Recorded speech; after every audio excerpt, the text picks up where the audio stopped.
From 1997 to 2000, the Houston Comets, led by the big three of Cynthia Cooper, Cheryl Swoops, and Tina Thompson, would go on to win the first 4 championships in league history, making a strong case to be considered the league's first super team. But earlier this year, the foundation for a new super team era was laid in Las Vegas and New York, where those two rosters combined now include 4 MVPs and 6 number 1 overall picks. This comes as the league is enjoying growth in revenue and ratings, but still lags far behind the men's game in media coverage, which led us to wonder whether these super teams might help narrow that gap. Breanna Stewart had a choice in free agency, and she wanted to call New York home again. The latest power shift in the WNBA occurred February 1st, a date that brought both a flurry of free agent signings and a buzzword that dominated discussions about the league. Super teams. Super teams. This is the super team era now. I'm cool with the super team narrative.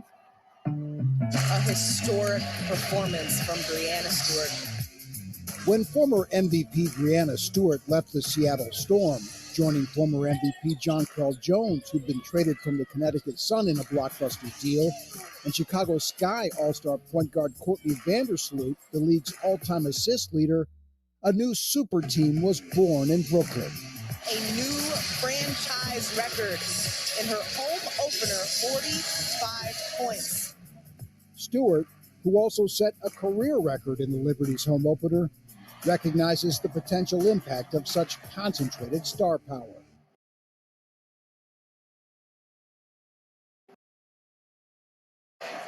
They need to be watching.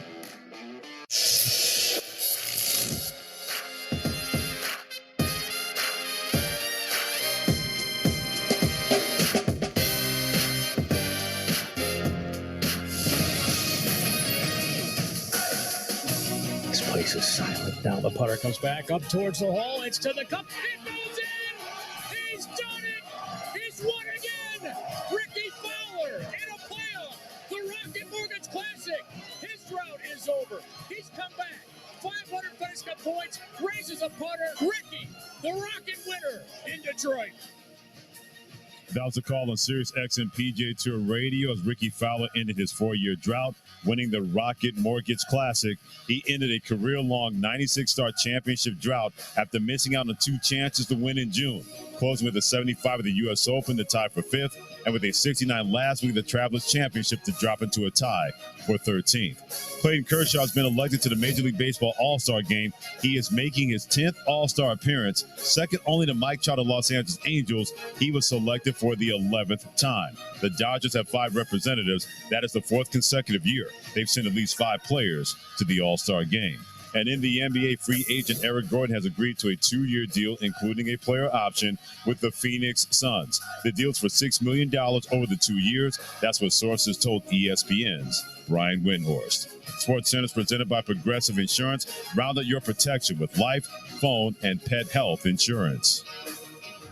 Trailblazers guard Damian Lillard is asking for a trade. It's about time. He's doing what's best for him. I don't think you can ignore what level of significance he can bring to the equation. Miami is the obvious one, and Bam is my dog.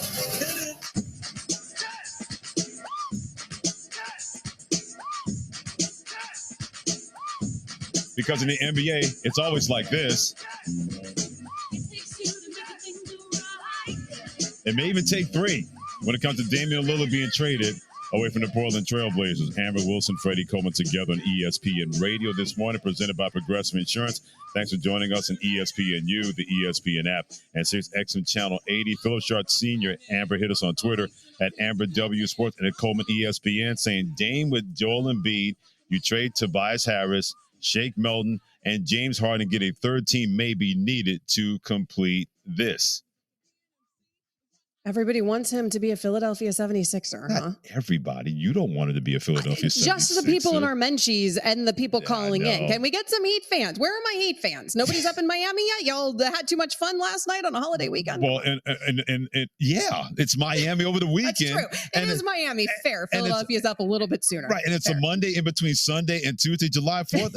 Yeah, they're not awake down in Miami, but a guy who's always wide awake when it comes to the NBA is Brian Windhorst, ESPN NBA Insider. Does a great job as always. Hit him on Twitter at Windhorst ESPN. And Brian, no matter what Damian Lillard is going to wind up and when that's going to happen, how long do you think it's going to take for the Portland Trailblazers to make that happen to trade Damian Lillard?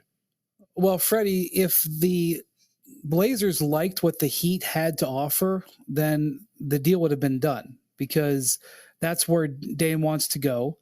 But clearly, Portland doesn't like it.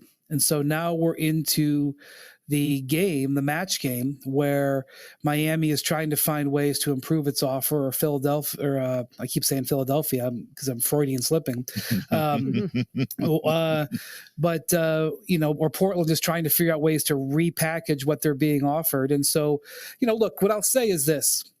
May and June, particularly early June, are when the NBA stars do their big work. Late June and July are where the front office stars do their work. And we have front office stars in play here. Pat Riley and Andy Ellisberg in Miami have done a dozen plus deals like this over the last 25 years. Daryl Morey, Elton Brand in Philadelphia have done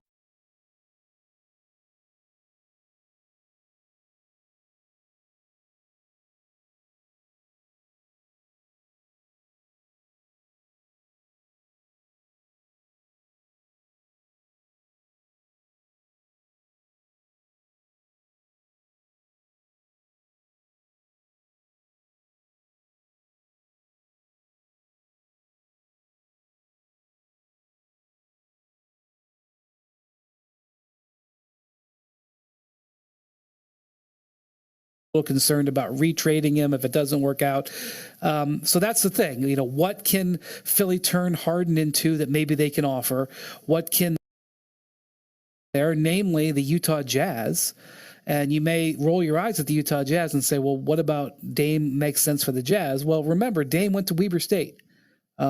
He does have Utah ties in the past, and the Jazz have far and away, in my view, the best portfolio of draft picks available. And remember, they got all that stuff for Rudy Gobert, all that stuff for Donovan Mitchell.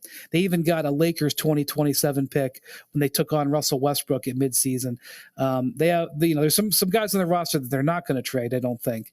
But they have quite a portfolio. And if Portland just wants to make the best deal, especially if they prioritize draft picks, Utah can make it. And I think Utah is lurking back there and would have some interest if that opened up the possibility. So these are the things, and that's Danny Ainge, who's another huge veteran of making, front office guy making big time trades. So that's sort of the game within the game happening right now.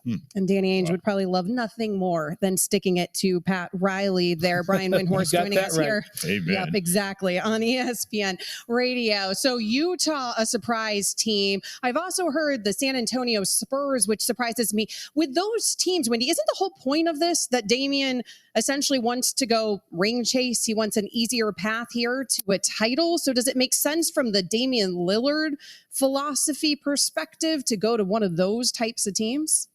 What a compliment to Victor Wembanyama that they are on his list. And yes, and that they are on the list, although the list I think is one team and then there's a ...